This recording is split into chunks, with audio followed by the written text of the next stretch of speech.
আকিকা করিস, কথা বলেন না, নাম রাখতে গেলে তো আকিকা করা লাগে। তো এখন আপনি লিখছেন মোহাম্মদ আব্দুল করিম, আব্দুল করিম আলহাজ লেখেন, তো সরি হাদিস সাহেব ভুল হয়ে গেছে, আমি লিখতেছি। বলে আলহাজ না লিখলে উনি রাগ করে, এরকম হাসি আছে না না? কথা বলেন না, আছে না না? এরকম হাসি আছে। আমার মাদ্রাসা, গ্রামের মাদ্রাসায় এক প্রফেসর সাহেব আছেন, তিনি হাসি, তিনি হজ করে আসছেন। তো তিনি তার নাম লেখা হয়েছে, একটা দাওয়াত ক্যাপ দেওয়া হয়েছে, লেখা হয়েছে প্রফেসর মোহাম্মদ উমুক, লেখা হয়েছে। লেখার পরে উনি দাওয়াতে আসেন।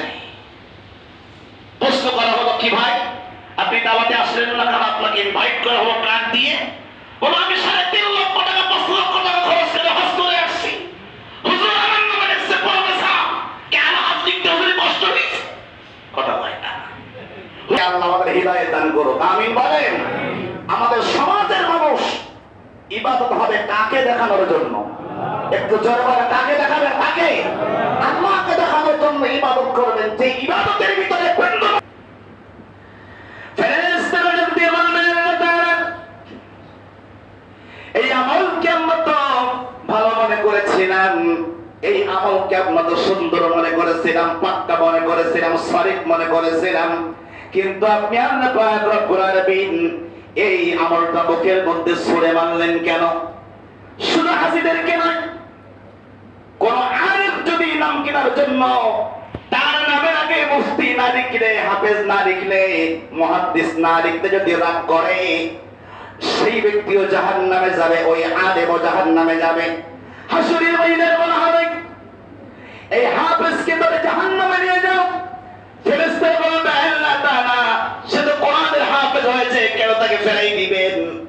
আল্লাহ পাক রব্বুল আলামিন ডাক দিয়ে বলবে মানুষটাকে হাফেজ বলবে, বড় হাফেজ বলবে, এই নাম কেনার জন্য সে হাফেজ হয়েছিল। শুধু যিনি কারি সাহেব আছেন, আল্লাহ পাক রব্বুল আলামিন কারীদের কণ্ঠের ভিতরে সুন্দর সুর ঢেলে দিয়েছেন, ঠিক কিনা বলেন? আমাদের বাংলাদেশে অনেক কারি আছে না, কি সুন্দর করে তেলাওয়াত করে। কারীদেরকে বলা হবে কারি, জাহান্নামে পাঠিয়ে দাও, ওই কারীকে জাহান্নামে পাঠিয়ে দাও। ফেরেশতারা বলবে আল্লাহ তাআলা এই মানুষটা সারা জীবন তার সুন্দর কণ্ঠ দিয়া মানুষদেরকে সুন্দর করে আল্লাহর কোরআন, তোমার কোরআন শোনাইছে, এই লোকটা অপরাধটা কি?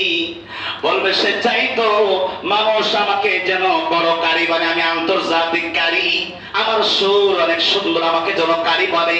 তার প্রাপ্য সে দুনিয়ায় পেয়ে গেছে, এখন তার জন্য জাহান্নাম বরাদ্দ হয়ে গেছে। কারণ আল্লাহ পাক এই কণ্ঠের ভিতরে এত জাদু দিয়েছেন। আল্লাহ পাক রব্বুল আলামিন এই কণ্ঠ বিক্রি করে গোটা পৃথিবীতে একটা অন্ধ মানুষ চোখে দেখতে পায় না, কিন্তু আল্লাহ তার সুন্দর কণ্ঠ দিয়েছেন। একটা গজল যদি গায়, একটা কোরআন তেলাওয়াত যদি করে, মানুষ খুশি হয়ে 1000 টাকা দিয়ে দেয়, ঠিক কিনা বলেন?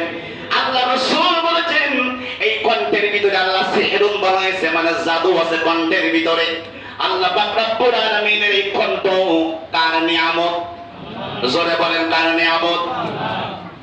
এত সুন্দর নিয়ামত যে কোরআন আপনি শুনবেন গোটা পৃথিবীর জমিনে, আপনি যা কিছু তেলাওয়াত করেন না কেন, তার অরিজিনাল সুর বাদ দিয়া আপনি যদি ভিন্ন সুরে পড়েন, ওইটা কিন্তু মজা লাগে না, ঠিক কিনা বলেন? প্রত্যেকটা জিনিসের একটা সুর আছে, যদি আপনি এর আসল সুর বাদ দিয়া ভিন্ন সুরে পড়েন, এইটার ভিতরে মজা লাগে না। কিন্তু আল্লাহ পাক রব্বুল আলামিন আপনাকে আমাকে যে কোরআনুল কারীম দিয়েছেন, এই কোরআনুল কারীম আপনি যতভাবে পড়েন না কেন, যেরকম ভাবে পড়েন না কেন, এর ভিতরে মজা আছে না? না, মজা আছে। আপনি লম্বা সুর দিয়ে কারি সাহেবদের মতন পড়েন, এর ভিতরে মজা আছে। দেখবেন কারি সাহেবরা লম্বা সুর দিয়ে পড়ে,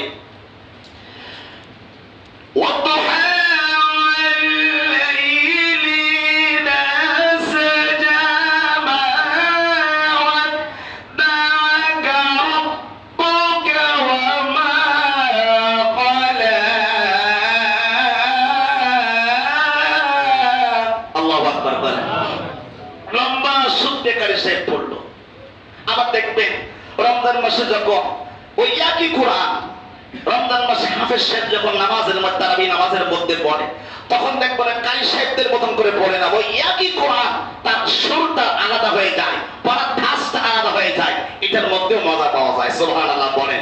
তো হাফেজ সাহেব যখন নামাজের মধ্যে পড়ে তারাবিহ দেখবেন কি সুন্দর করে পড়ে, আলহামদুলিল্লাহি রাব্বিল আলামিন আর রহমানির রহিম মালিকি ইয়াউমিদ্দিন ইয়াকা না'বুদু ওয়া ইয়াকা নাস্তাঈন ইহদিনাস সিরাতাল মুস্তাকিম সিরাতাল লাযীনা আন'আমতা আলাইহিম গায়রিল মাগদুবি আলাইহিম ওয়ালাদ-দাল্লিন। আল্লাহু আকবার বলেন।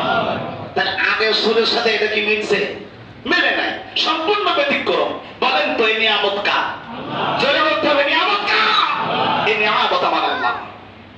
আবার ওই একই কোরআন বিশ্বজয়ী হাফেজ নাজমুস সাকিব যখন পড়ে তখন দেখবেন ভিন্ন সুরে পড়ে, সে আরেক সুরে পড়ে, আউযু বিল্লাহি মিনাশ শাইতানির রাজীম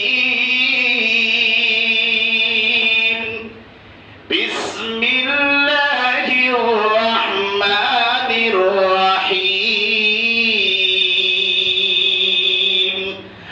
আলহামদুলিল্লাহি রাব্বিল আলামিন আর রহমানির রহিম। আল্লাহু আকবার বলেন। আচ্ছা বলেন যে তিনটা সুরে পড়লাম, তিনটা সুরে কোরআন সাথে কোরআন মিলছে? মিলে নাই। আবার দেখবেন আমাদের বাংলাদেশে যারা আন্তর্জাতিক লেভেলের যারা হাফেজ, এটা বলে হুফাজ, হুফাজের যে তেলাওয়াতটা আছে, যে আন্তর্জাতিক অঙ্কনে যে তেলাওয়াতটা করা হয়, ওইখানে সে যখন পড়ে তখন দেখবেন এটা এই হাফেজদের সঙ্গে এই সুর মেলে না। সে আবার ওই একই সূরা ভিন্ন সুরে পড়তেছে। সুবহানাল্লাহ বলে। সে আবার পড়তেছে আউযু বিল্লাহি মিনাশ শাইতানির রাজীম। আল্লাহু আকবার বলে। বিসমিল্লাহির রহমানির রহিম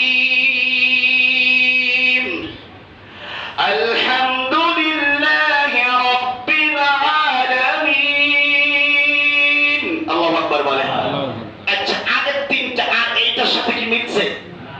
একই সূরাতে রদ করা হয়েছে কিন্তু সুর পাল্টাইছে, আমার আল্লাহর কোরআন পাল্টাই নাই। সুবহানাল্লাহ বলেন। তো কোরআন আপনি যেই সুরে পড়বেন না কেন সেই সুরের ভিতরে মজা রাখছেন কে? সেই সুরের মধ্যে মজা রাখছেন আমার আল্লাহ।